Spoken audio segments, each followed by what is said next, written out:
if I had the opportunity to sit in front of anybody on Capitol Hill, given the current state of affairs and all the things that we've seen with our government as of late, I think we have some pretty cool things to celebrate, depending on what side of the aisle you sit on. But somebody had asked me recently, and they watch Disgruntled. They watch the Richard Leonard show over on Rumble, and I do tend to get myself up on my soapbox quite often. That's no secret. I mean, I think that there's a lot of questions to be asked. I think that there's a lot of things that the American people wonder about. And we don't ever really get any answers, it seems. And things come and they come and they go, right? Like, we're almost to February, right? Let's just, for example, we're almost to 25. What's going on with the investigation of New Orleans? What's going on with the investigation of the Cybertruck that blew up in front of Trump Tower? What's going on with that investigation? What about all the commonalities? What about all of that? We haven't heard anything at all about that. Not since it happened. And there was this big, huge surge of news stories and coverage. Haven't heard anything for weeks. And so when I was asked, well, what are the things that you would want to know? And who would you ask? And I guess I didn't really have a good answer for who I would ask because I think it involves a lot of people. I guess I would request a committee of sorts, maybe. And I don't know that I would have any super brain buster types of questions to ask them. There's a lot of things that happen in government that I'm not qualified to question or to give advice about or even commentate about. Is commentate a word? I don't think it is. Comment on. But there are some that maybe I am a little more qualified than about some topics than I am others. The point being is that there are a lot of things and a lot of people, Americans, in this country over the last several years. I mean, we can go back even before COVID. We can go back, to the start of, we can go back to 9/11 if you want. We can go back to, whatever, the World Trade Center bombings. We can go back to the Ronald Reagan assassination attempt, however far back you want to go. But my questions would be more specifically about how the government takes care of the men and women who choose to bear the burden of battle. There's so many people. There's so many veterans that go without a lot of stuff. They go without medical care. They go without homes. They go without good stable employment. There's addiction issues. There's mental health crisis. And those are just like the bad ones, right? I mean, I think most of us are in a spot where at least we can find shelter. We might not know if we're eating tomorrow. We can at least find a warm, dry place to lay down. But there are some that don't. And there are many that are on the verge of having to worry about that, having to worry about where they're going to sleep, not only if they're going to eat. And so my questions would be, why? Why is it? Why is it that such a small percentage of our nation's population have everything be so difficult? And when I say everything is difficult, why is obtaining VA benefits difficult? Why is figuring out how to log in to a website, a government website, to get my award letter, to give my next care facility the proof that I'm a veteran, to show what I'm making so they can determine whether or not I'm eligible to go to that care facility? Why is that almost impossible? Why do we need to draft legislation and make laws and strict rules about getting care for the men and women that had to live next to burn pits? Why did Vietnam veterans go years and years and years before the United States government even admitted to using Agent Orange?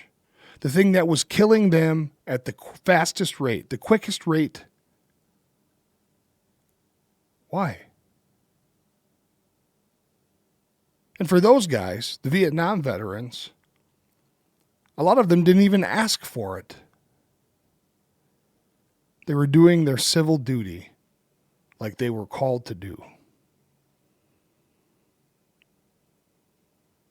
And why did the government turn their back on them?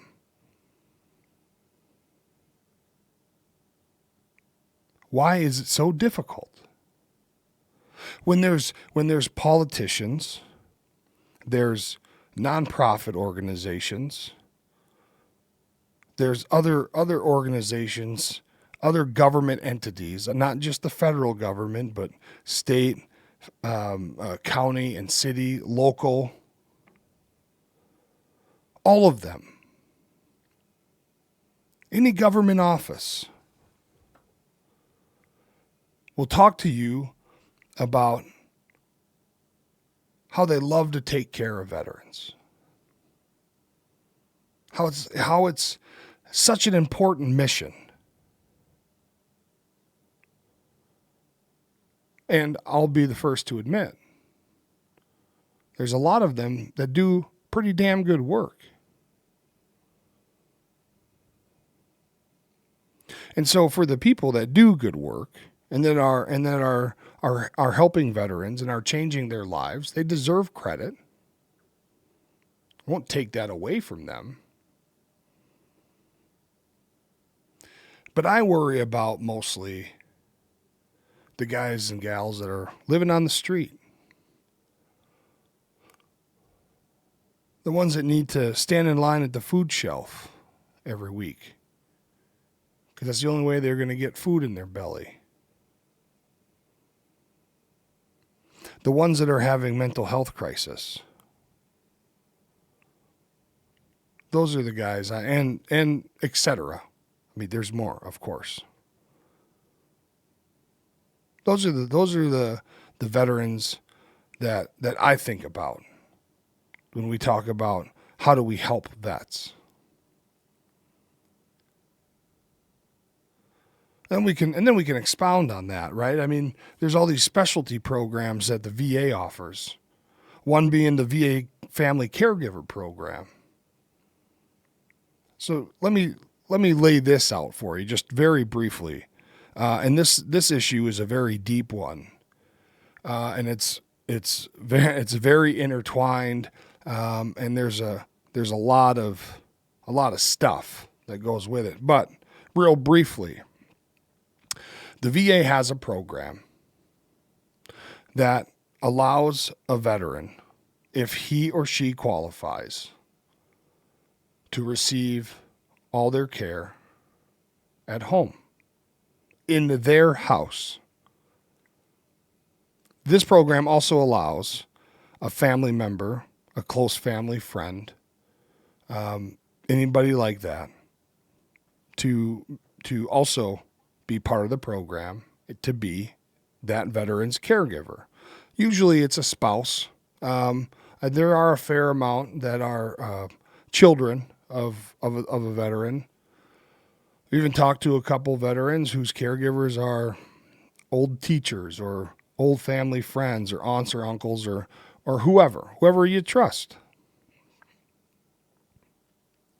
And so part of the program is that these caregivers are compensated because it's a full-time deal. The veterans that qualify for this program, they need care. It's not really going to work out well if I'm in the program. It's not going to work out well if my wife has a 40, 50, 60 hour a week job and then is going to come home and provide me the care I need for whatever my ailment is. That's not going to work. These caregivers, they give medications, they do blood transfusions, they give shots, they make sure that the veterans take their medication, they get them to and from doctor's appointments, get them dressed, help them bathe, help them use the bathroom, make sure that they get up and walk, provide physical therapy, occupational therapy. Some of them need to relearn how to eat and feed themselves or put on socks. There's all kinds of different ailments that these guys and gals have. And it wasn't long ago that the VA, just out of nowhere, it seems, changed the qualification standards. And hundreds of veterans and their caregivers were no longer qualified. And the answers that they got from the VA were, you may have to take your veteran to an adult daycare while you're at work for the day.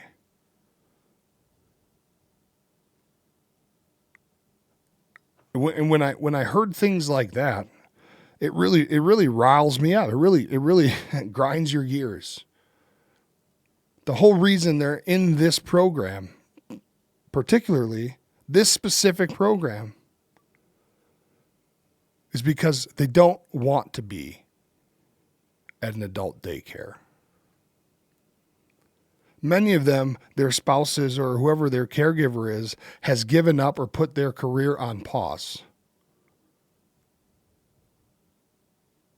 so that they can be there for this guy or this gal that needs care. And the stipend, the money that they do give these caregivers, it's way below the poverty level. I mean, these folks they're not taking family vacations, putting their veteran into a van, loading up a couple kids and going to the beach for the weekend. There's no way they're doing that. And many of these families have children also. So anyway, that thing is completely effed up. We did a 7 or 8 week series, myself and Robin Stitt, who is the person that has kind of compiled information and to help me understand. It was on my show over on Rumble, the Richard Leonard show, for 7 or 8 weeks. She is an amazing person. Her husband is a veteran. She's a caregiver. There's a whole network of these caregivers they've come together to fight together. But Robin is an extremely courageous woman.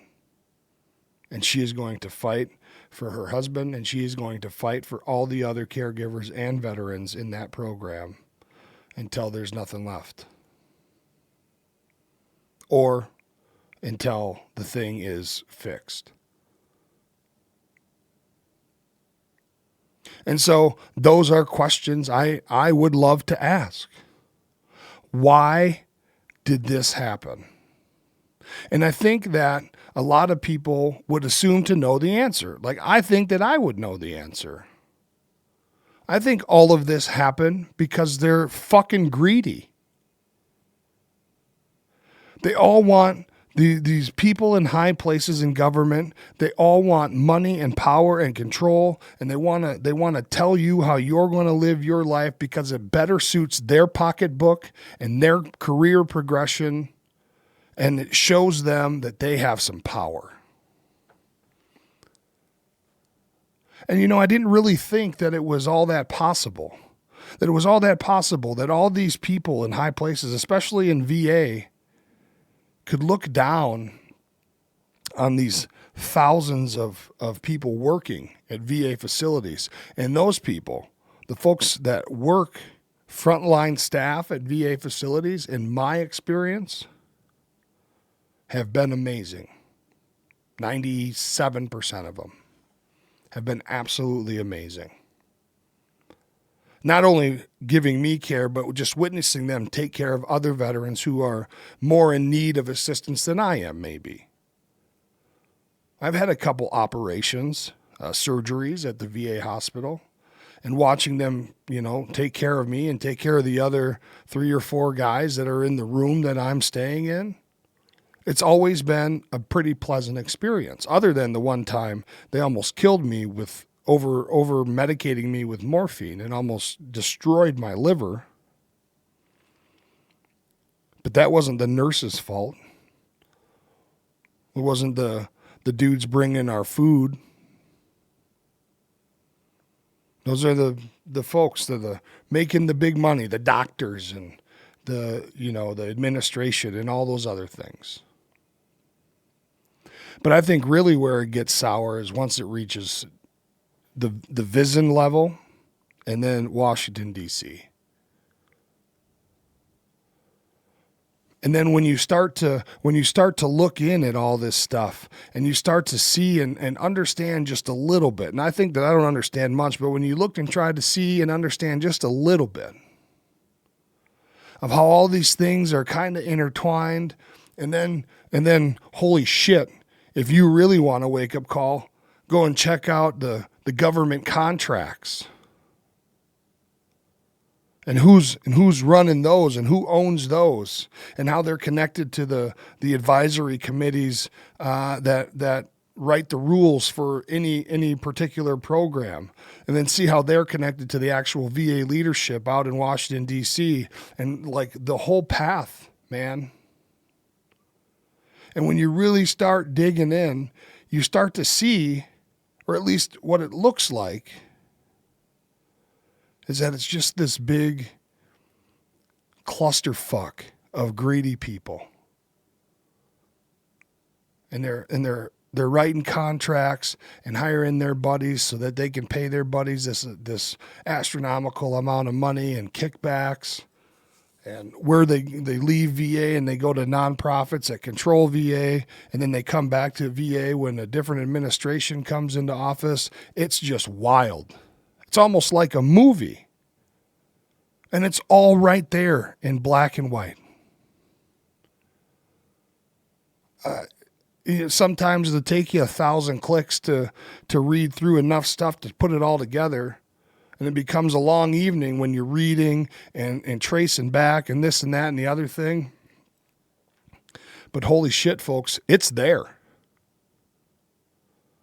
There is corruption in high levels of government, and I think we all know that. It's not a secret, especially now. But my question to anybody on Capitol Hill that would be able to answer it is, why? Why screw with the one place? The one place, the one department, the one organization that is there solely to take care of the men and women that defend this fucking country. Why? There isn't that many of them. Now, it's my belief that none of us little guys, none of us everyday working Americans, any Americans, nobody should be getting effed with all the time. If you're willing to put in the work, if you're willing to grind, if you're willing to take a couple shots in the gut here and there, to lose a little bit, because you know that in a week or two or in a month that it's going to propel you further. Why do they have to be the ones that have to suffer yet again? Why are veterans the guinea pigs?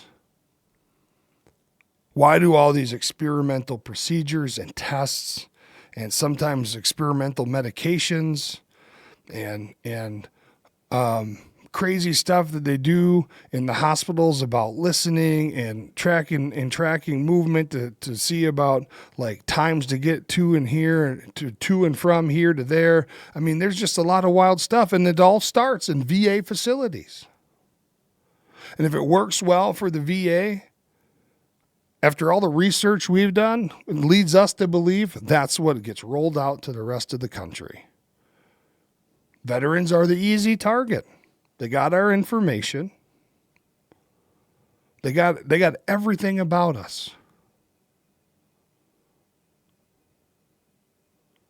So, I don't know, man. I suppose I would have answers if I was given the opportunity to sit on a board or in a working group or a consortium, if you will, of people that are trying to help make change. I would love to do that and just have input and be part of the discussion. But Pete Hegseth has a hell of a job coming up. Our new VA secretary, he's got a hell of a job coming. And hopefully they can make some positive change. But my answer to the question, after saying all of that, and I'm sure there's a lot more, I could probably rant on for another hour about the topic. But my answer to the question is, I would love to talk to anybody who will listen, that has any influence, that has any power, and just ask them why. And I think that if there was honesty in the answer to that question, then we can get somewhere. If we know why everything around us is crumbling, then we can get somewhere. And I also think that it would bring a sense of closure to many people. Just about the things that have happened to them or against them or for them or whatever, as it relates to their experience at VA or working with a nonprofit or just being a veteran in the community in general. Not everyone has a great experience. Just why? And I think that a lot of us we're big enough to take it. We're big enough to take the answer. Because then we know that we can move on. Of course we'll be pissed, be upset for a little bit. But once you realize that being pissed ain't going to get you any further, well, then you get on to getting on.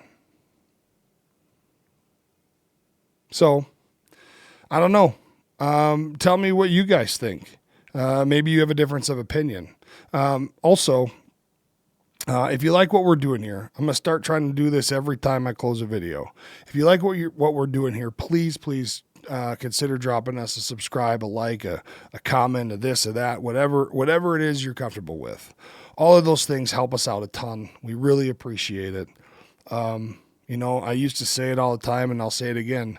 Right over here behind my computer screen, we have a board of all the things that it is that we would like to do to better the lives of the veterans in our community. And once we grow this initiative, branch out to the next community and the next community and the next community. We have quite ambitious goals here at 3 Clicks Media, but I don't see why we can't achieve them. We just got to build it first. And so we'd appreciate your help with that. So please like, subscribe, whatever it is you feel comfortable with. Anyway, we'll see you next time. Take care of yourselves. Bye-bye.